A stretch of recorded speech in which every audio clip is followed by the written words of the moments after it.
안녕하세요 달콩이분들, 별콩입니다. 이번에 12월달은 무지개 다꾸로 계획을 짜봤어요. 앞으로 월, 수, 금 일주일에 3번씩 업로드 될 때마다 무지개색 순서대로 올라갑니다.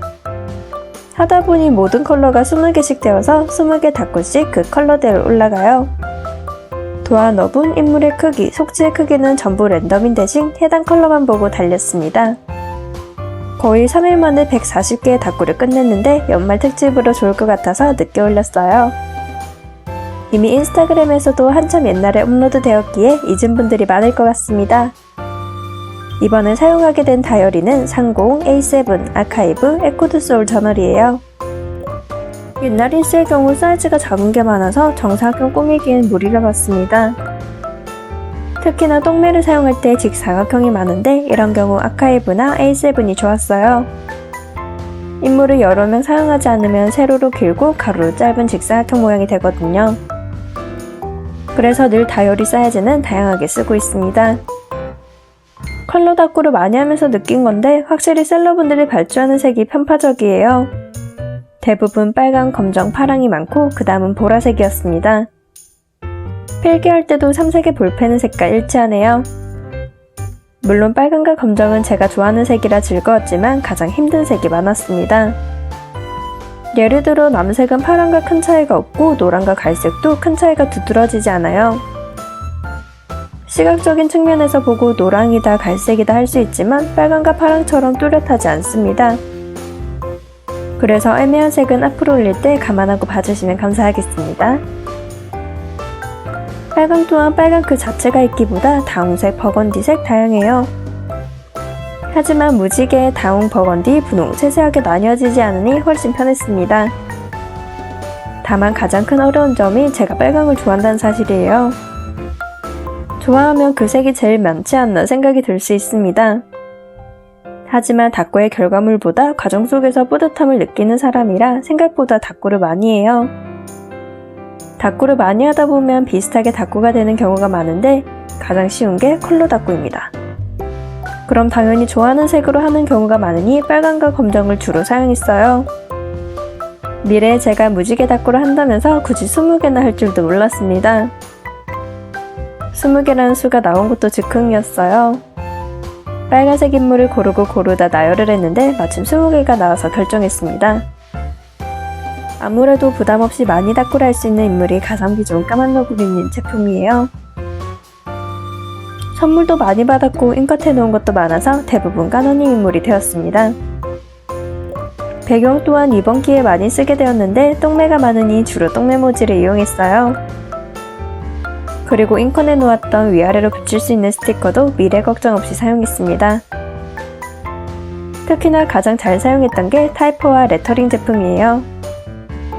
다꾸할 때 거의 생각 없이 해서 배경, 인물 적당히 꾸밀 것 타이포로 끝냈습니다. 추가적으로 어울리겠다 싶으면 프레임류를 택했어요. 일반적인 길고 얇은 프레임이거나 장미, 가시 덩쿨 등등이요. 지금까지 다꾸한 걸 보시면 아시겠지만 손은 많이 가지 않아도 화려하게 했습니다. 대부분 그 화려함을 산랭님 똥매 모지를 많이 활용했어요. 지금도 배경에 있고 오른쪽 다꾸에 있는 똥매도 산랭님 제품입니다. 덕분에 풀테이프 이번에도 탈탈 털었어요. 이러고 얼마 지나지 않아서 완전히 동났습니다. 우선 집에 풀이 있어서 그걸로 연명해볼 생각이에요. 그 사이에 하나가 끝났길래 바로 갈아주고 왔습니다.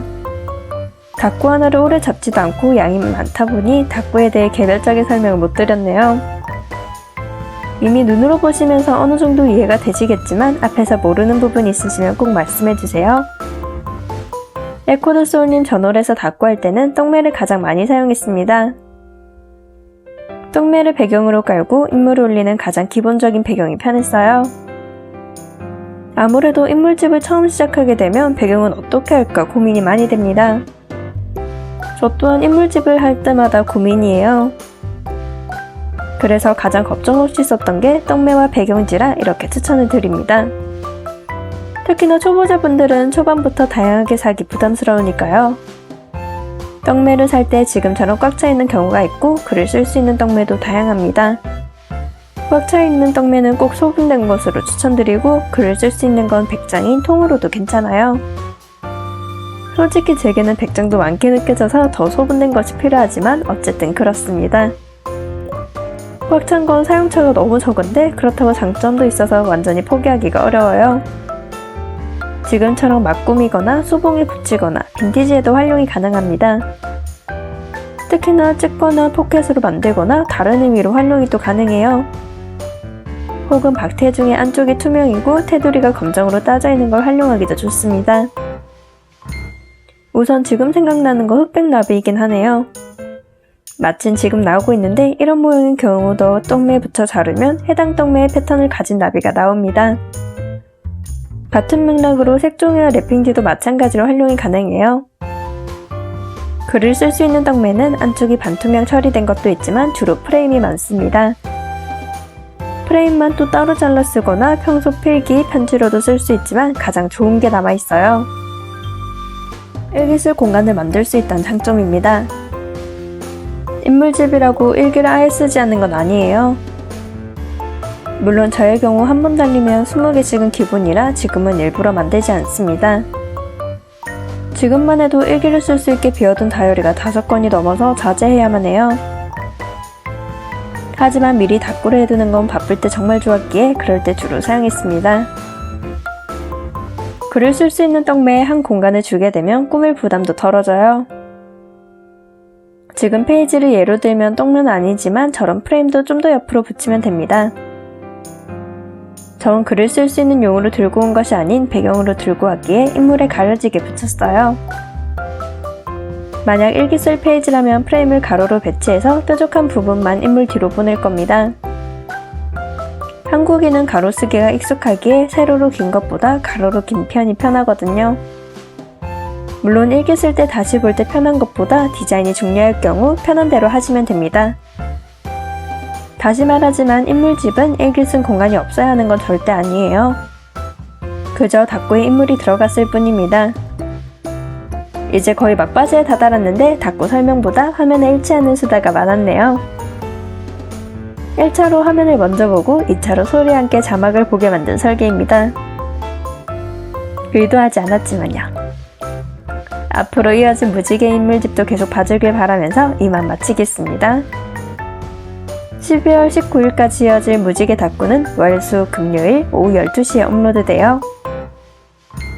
무지개 외에도 원하는 컬러는 내년에 만나봐요. 영상을 시청해주신 달콩이분들 좋아요와 구독 감사합니다. 지금까지 별콩이었습니다.